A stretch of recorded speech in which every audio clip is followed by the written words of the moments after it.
Hello friends, मैं संदीप आप सब लोगों का फिर से एक बार स्वागत करता हूँ मेरे इस नए वीडियो में और हमारे यूट्यूब चैनल पे जिसका नाम है द हीलिंग हैंड्स। दोस्तों, आज की वीडियो में हम बात करेंगे गोल्फर्स एल्बो के बारे में। इससे पहले हमने एक वीडियो बनाया था जिसमें हमने टेनिस एल्बो के बारे में बात की थी। उस वीडियो में हमने इन डिटेल बोला था कि टेनिस एल्बो होता क्या है, उसके क्या क्या रीजंस होते हैं, कॉजेस होते हैं और कैसे बेसिक एक्सरसाइजेस की हेल्प से हम उसको ठीक कर सकते हैं। तो गैस, अगर आपने वीडियो मिस किया है तो आप लोगों के लिए उसका लिंक मैंने नीचे डिस्क्रिप्शन बॉक्स में दे दिया है, आप वहाँ पे जाके जरूर चेक कीजिएगा। क्योंकि गैस वो वीडियो देख लीजिए, क्योंकि टेनिस एल्बो और गोल्फर्स एल्बो में काफ़ी लोगों को बहुत बड़ा कन्फ्यूजन होता है। अब एक गोल्फर्स एल्बो और टेनिस एल्बो के दो अलग वीडियो मैंने इसलिए बनाए क्योंकि दोनों जो प्रॉब्लम होते हैं हमारे एल्बो रिलेटेड होते हैं। अब जब भी लोगों में एल्बो का पेन होता है तो लोगों को काफ़ी कंफ्यूजन होता है कि ये टेनिस एल्बो है या गोल्फर्स एल्बो है। बट आज भी मैं आपको बताता हूँ 80% लोगों को गोल्फर्स एल्बो के बारे में पता ही नहीं होता।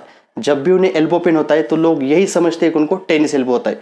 तो वो वीडियो आप जरूर देखिए ताकि आपका गोल्फर्स एल्बो और टेनिस एल्बो का जो भी कंफ्यूजन रहेगा क्लियर हो जाएगा। तो गाइस, अगर आपका एल्बो का पेन यहाँ पे हो रहा है, बाहर की तरफ हो रहा है, हाथ के बाहर वाले साइड में हो रहा है, जिसको हम लैटरल साइड बोलते हैं, अगर इस पोजीशन पे आपका एल्बो पेन हो रहा है तो इसको हम टेनिस एल्बो बोलते हैं। इसका और एक नाम होता है लैटरल एपिकोंडिलाइटिस, ठीक है, जो लैटरली होता है। अगर आपका पेन अंदर की तरफ हो रहा है, एल्बो के अंदर वाली साइड हो रहा है, यानी कि मिडिल साइड में हो रहा है, तो इसको हम बोलते हैं मिडिल एपिकोंडिलाइटिस और इसी को हम बोलते हैं गोल्फर्स एल्बो। तो गाइज, इसको गोल्फर्स एल्बो इसलिए बोला जाता है क्योंकि जब भी काफी लोग गोल्फ खेलते हैं तो उस केस में ये जो हमारे फ्लेक्सर्स होते हैं वो यहाँ पे जो अटैच होते हैं मिडिल साइड पे, तो यहाँ का जो हमारा टेंडन होता है इसमें काफी बार टियर जाता है या काफी बार उसमें इन्फ्लामेशन हो जाता है या फिर वहाँ पे स्कार टिश्यू फॉर्मेशन हो सकता है। तो उसी की वजह से हमें यहाँ पे पेन होता है। तो इसलिए इसको गोल्फर्स एल्बो बोलते हैं ताकि गोल्फ जो लोग खेलते हैं उनको ये प्रॉब्लम काफी देखे जाती है। बट आजकल जो हमारे हाउस वाइफ्स है बहुत ज़्यादा किचन में काम कर लेती है, या फिर जो भी आपका अगर कोई स्पोर्ट्स हो जिसमें आपको बहुत ज़्यादा रिस्ट का ओवरयूज हो रहा है, रिस्ट का फ्लेक्शन एक्सटेंशन दोनों बहुत हो रहा है, तो आपको भी गोल्फर्स एल्बो हो सकता है। इसलिए ज़रूरी नहीं कि आप अगर गोल्फ खेलते हो तभी आपको गोल्फर्स एल्बो होगा। अब अगर रिस्ट का आपका बहुत ज़्यादा यूज़ कर रहे हो और उसके साथ साथ गाइस अगर आपके जो फ्लेक्सर्स होते हैं वो अगर वीक रहते, अगर आपको वो प्रॉपर स्ट्रेंथनिंग नहीं करते, तो आपको भी गोल्फर्स एल्बो हो सकता है। तो गाइज, ये बहुत कॉमन प्रॉब्लम है, आजकल ये काफ़ी ज़्यादा देखने को मिल रहा है। क्योंकि आजकल क्या हो रहा है कि जब भी हम कुछ भी काम करते हैं तो हमारा रिस्ट सबसे ज़्यादा यूज़ होता है। हम अगर झाड़ू पोछा लगा रहे हैं तो भी रिस्ट यूज़ होता है, हम राइटिंग कर रहे हैं उसमें भी यूज़ होता है, या फिर हम लैपटॉप के ऊपर काम कर रहे हैं, माउस यूज़ कर रहे हैं, कुछ लिख रहे हैं, बहुत सारे रीजंस है कि उसमें हमारा रिस्ट यूज होता है। और काफ़ी लोगों को इसकी वजह से एक तो टेनिस एल्बो या फिर गोल्फर्स एल्बो दोनों होने के चांसेस बढ़ जाते हैं। तो गाइज, आज की वीडियो में मैं आप लोगों के साथ ऐसे कुछ एक्सरसाइजेस शेयर करूंगा कि जिसकी हेल्प से अगर आपका गोल्फर्स एल्बो का पेन है तो वो बेसिक एक्सरसाइजेस की हेल्प से कैसे ठीक हो सकता है। तो चलते और देखते आज के हमारे गोल्फर्स एल्बो के एक्सरसाइजेस। तो गाइज, एक्सरसाइजेस शुरू करने से पहले एक बहुत इंपॉर्टेंट चीज ये है कि जब भी हमें टेनिस एल्बो या फिर गोल्फर्स एल्बो का पेन होता है तो उस केस में लोग उसको ठीक करने के चक्कर में एकदम से उसका स्ट्रेचेस या स्ट्रेंथनिंग शुरू कर देते हैं। बट गाइज, काफी बार वहाँ पे हमारा जो टेंडन होता है वो इंजर्ड होता है, वहाँ पे इन्फ्लेमेशन स्वेलिंग होती है। अगर सेम सिचुएशन में सेम कंडीशन में आप उसको स्ट्रेच करोगे तो ये सारे इन्फ्लेमेशन स्वेलिंग या फिर जो भी टेंडन का इंजरी है वो बढ़ सकता है। तो इसीलिए जब भी आपको पेन फील होता है उसके एकदम इमीडिएट 2 या 3 दिन के लिए आपको वहाँ पे कुछ नहीं करना, कोई एक्सरसाइज नहीं करनी, स्ट्रेच नहीं करना, कुछ नहीं करना।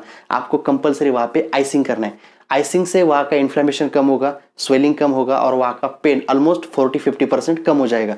जैसे आइसिंग के बाद वहाँ का पेन कम हो जाता है देन आपको सारे एक्सरसाइजेस फॉलो करने जो अभी मैं बताने वाला हूँ। तो चलते और देखते हैं हमारा फर्स्ट एक्सरसाइज। तो गाइस, जो हमारा फर्स्ट एक्सरसाइज है वो हम करने वाले हमारे रिस्ट के लिए। तो इसमें हम रिस्ट का वार्म अप करने वाले, क्योंकि आगे जो भी एक्सरसाइज हम परफॉर्म करेंगे उसके लिए हमारा रिस्ट ज्वाइंट फ्री होना बहुत इंपॉर्टेंट है। तो इसमें क्या करना है, आपको बस आपका फिस्ट पकड़ना है और फिस्ट को पकड़ के आपको जो रिस्ट होता है उसको बस फ्लेक्शन और एक्सटेंशन में मूव करना है, ठीक है। तो गाइज, अगर ये करते टाइम आपको कहीं भी पेन फील हो रहा है तो आप क्या करो, इनिशियली आपका जो रेंज होता है उसको थोड़ा कम कर दो और धीरे धीरे धीरे जैसे पेन कम होते जाएगा वैसे आप इसका रेंज बढ़ा सकते हो, ठीक है। तो इससे क्या होगा, हमारे जो भी रिस्ट के अराउंड मसल्स होते हैं वो सारे वार्म हो जाएंगे और आगे के सारे एक्सरसाइज के लिए वो हमें हेल्प करेंगे। तो इसके गाइज आप 10 से 12 रिपीटेशंस कर सकते हो और इसके 2 से 3 काउंट कर सकते हो। तो गाइस, जो हमारा सेकंड एक्सरसाइज है वो या उसके बाद जो भी हम सारे एक्सरसाइजेस करने वाले फॉर एल्बो पेन रिलीफ, तो वो करने के लिए हमें हमेशा एक टेबल का यूज करना है। अगर आपके पास टेबल अवेलेबल नहीं है तो आप बेड के ऊपर भी कर सकते हो। बट एक चीज हमेशा याद रखिए कि आपको हमेशा कुछ ना कुछ सपोर्ट आपके एल्बो के नीचे चाहिए, ठीक है। तो अब सेकंड एक्सरसाइज हम करने वाले उसमें हम करने वाले मसाज टेक्निक। जैसे मैंने बोला था कि जब भी हमारा यहाँ का जो मीडियल साइड का जो टेंडन होता है, फ्लेक्सर टेंडन, उसमें टियर जाने की वजह से या फिर जो भी इंजरी की वजह से इन्फ्लामेशन होता है और धीरे धीरे इन्फ्लामेशन जब हील होना शुरू हो जाता है तो एट द सेम टाइम हमारे जो भी मसल्स होते हैं साइड के, वहाँ पे स्कार टिश्यू फॉर्मेशन होना शुरू हो जाता है। तो गैस काफ़ी बार इंजरी तो हील हो जाती है, बट स्कार टिश्यू की वजह से वहाँ पे काफ़ी ज़्यादा टाइटनेस आ जाता है और उसकी वजह से अगेन आपको यहाँ पे पेन फील होता है। तो सबसे पहले एक मसाज हम करने वाले, second exercise as a massage करने वाले, वो हम करने वाले स्कार टिश्यू को निकालने के लिए। तो गैस आपको टेबल के ऊपर हाथ को रख देना है सिंपली, ठीक है। हमेशा सपोर्ट यूज़ करना है, यह बात आप ध्यान रखिए। अब आपको क्या करना है, दूसरा जो थंब होता है उसको यहाँ पे रख देना है। अब गाइस जो भी मसाज हम करते हैं, मैंने टेनिस एल्बो में के वीडियो में भी बताया था, अभी भी मैं रिपीट करता हूँ कि जो भी हम मसाज करने वाले वो कभी भी डायरेक्टली जहाँ पे पेन हो रहा है उस पॉइंट पे नहीं करना है, वहाँ पे टेंडन होता है। तो हमेशा 2 फिंगर छोड़ के, उस पॉइंट से 2 फिंगर छोड़ के जो भी आगे का पार्ट होता है वहाँ से एक्चुअली हमारा मसल बेली शुरू हो जाता है। तो मसाज हमेशा 2 फिंगर छोड़ के आगे करना है, ठीक है। अब इसमें आप क्लोजली देख सकते हो, आपको क्या करना है गाइस, आपका जो थंब है उसको यहाँ पे रख देना है, इस वाले पोर्शन पे 2 फिंगर छोड़ के। आप धीरे से आपको थोड़ा प्रेशर अप्लाई करके इसको ऊपर और नीचे ऐसे मूव करना है। थोड़ा प्रेशर चाहिए, क्योंकि क्या होगा जब भी वहाँ के स्कार टिश्यू थोड़े हार्ड होंगे तो थोड़ा प्रेशर अप्लाई करने के बाद और जैसे हम इसको मसाज कर रहे हैं तो धीरे धीरे धीरे ब्रेक होना शुरू हो जाएंगे। अब इसको आपको 2 या 3 मिनट के लिए कर सकते हो। अब जैसे आप इसको 1 मिनट के लिए ऊपर नीचे करते हो तो अगला 1 मिनट आपको इसे साइड टू साइड करना है, ठीक है। अब धीरे से 2 मिनट के बाद, 3 मिनट के बाद इसको पॉइंट आगे शिफ्ट कर दीजिए। अब आप यहाँ पे प्रेशर लगाइए। तो बेसिकली आपका जो भी फ्लेक्सर्स होता है ये यहाँ आपको रिलीज करना होता है, ठीक है। आप यहाँ से शुरू करेंगे, थोड़ा सर्कुलर भी आप इसको यूज़ कर सकते हो, फिर ये वाला पॉइंट, और धीरे धीरे धीरे आपके हिसाब से जैसे आपको कंफर्टेबल हो रहा है उस हिसाब से आप पूरा जो भी आपका फ्लेक्सर्स होते हैं उसको धीरे धीरे आपको मायोफैशियल रिलीज के थ्रू रिलीज करते जाना है। तो क्या जैसे आप इसको रिलीज करोगे, बिलीव मी, आपका काफ़ी ज़्यादा पेन वहाँ पे रिलीज होना शुरू हो जाएगा।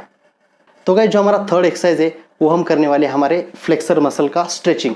तो जैसे मैंने बोला था कि सबसे पहले आइसिंग करना है, आइसिंग से आकर इन्फ्लामेशन कम हो जाएगा, स्वेलिंग कम हो जाएगा, पेन रिड्यूस हो जाएगा।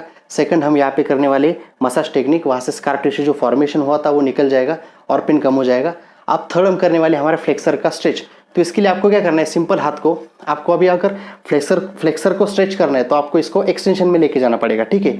तो हाथ को बस एक्सटेंशन में लेके धीरे से दूसरे हाथ से आपको यहाँ पे प्रेशर अप्लाई करना है और इसको नीचे की तरफ पीछे की तरफ पुल करना है।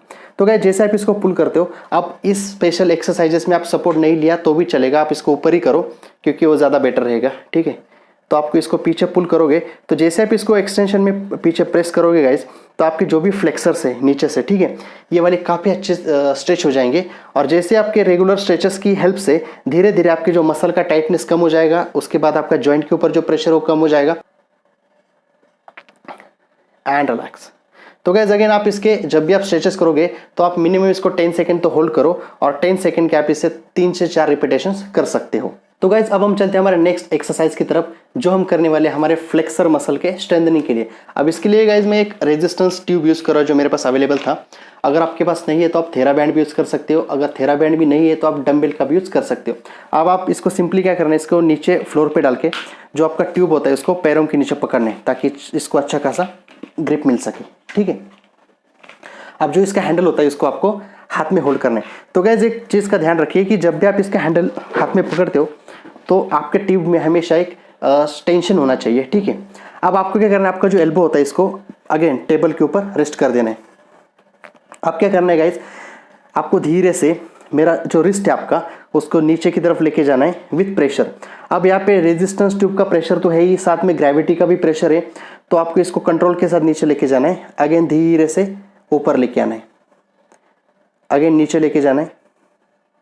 ये बहुत स्लोली करना है गाइस, इसमें बिल्कुल घाई नहीं करनी, एकदम से स्लोली आपको परफॉर्म करना है। जितना आप स्लोली करोगे उतना आपका जो भी फ्लेक्सर्स होंगे उनका स्ट्रेंथनिंग बहुत अच्छे से होगा। अब काफ़ी लोग इसको जिम में करते हैं, आपने सुना होगा, जिसको हम रिस्ट कर्ल भी बोलते हैं, वो डंबल के साथ किया जाता है। But this is very safe क्योंकि इसमें आपके रिस्ट जॉइंट के ऊपर कुछ ज़्यादा प्रेशर नहीं आता। अब अगर ये करते टाइम आपको जब भी आप रिस्ट को नीचे लेके जा रहे हो हाथ को और यहाँ पे पेन हो रहा है, या स्पेशली जब आप इसको ऊपर लेके आ रहे हो तो पेन हो रहा है, तो हो सकता है, तो गाइज आपको क्या करना है, ऊपर आते टाइम इसको दूसरे हाथ से सपोर्ट देना है, फिर छोड़ देना है, फिर अपने आप इसको विथ रेजिस्टेंस नीचे जाने देना है। अगेन ऊपर लेके आइए विथ सपोर्ट, छोड़ दीजिए, फिर नीचे लेके जाइए, ठीक है।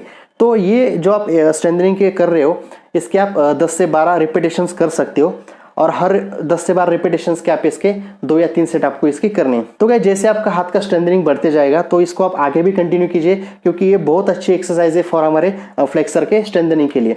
तो धीरे धीरे आप इसका जो भी रेजिस्टेंस ट्यूब है इसका टेंशन और बढ़ाते जाइए ताकि और अच्छे से इफेक्ट आ सके। And relax. तो गाइज और एक चीज होती है, काफी बार जो हमें गोल्फर्स एल्बो का पेन होता है वो होता है हमारे पुअर ग्रिपिंग की वजह से। हमारा ग्रिपिंग प्रॉपरली नहीं हो पाता, इसलिए हमारे जो भी मसल्स होते हैं वो प्रॉपरली स्ट्रेंथनिंग नहीं हो पाते। तो हमें ग्रिपिंग इंप्रूव करना भी बहुत इंपॉर्टेंट होता है। अब ग्रिपिंग इंप्रूव करने के लिए हमें क्या करना है, सिंपली आप स्माइली बॉल या टेनिस बॉल का यूज कर सकते हो। अभी मेरे पास एक टेनिस बॉल अवेलेबल है।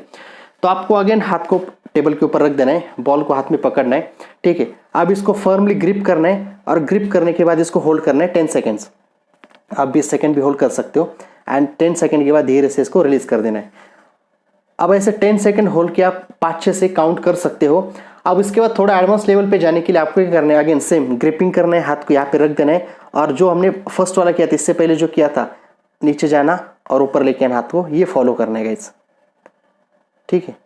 तो इससे आपके जो भी फोरआर्म के मसल्स होते हैं, स्पेशली आपके जो भी फ्लेक्सर्स होते हैं, वो काफी अच्छे से स्ट्रांग बन जाते हैं, और आपका जो भी ग्रिपिंग का जो कैपेसिटी होता है वो बहुत ज्यादा इंप्रूव हो जाता है। तो गाइज ये थे हमारे आज के सारे एक्सरसाइजेस जो हमें हेल्प करेंगे हमारे गोल्फर्स एल्बो पेन के रिलीफ के लिए। अगर इसके अलावा आपके और भी कुछ क्वेश्चन है, क्वेरीज है, तो आप नीचे कमेंट बॉक्स में कमेंट जरूर कीजिए। और अगर आप मुझसे डायरेक्टली कांटेक्ट करना चाहते हैं तो मैंने नीचे नंबर दिया हुआ है, उसके ऊपर आप कांटेक्ट कर सकते हो।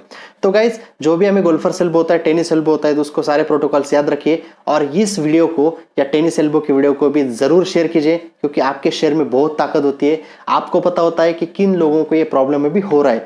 तो गाइज वीडियो को जरूर शेयर कीजिए, लाइक कीजिए, और ताकि इस वीडियो का काफी लोगों को और ज्यादा फायदा हो सके। तो गाइज मिलते हैं अगले वीडियो में ऐसे किसी नए टॉपिक के साथ, तब तक के लिए टेक केयर।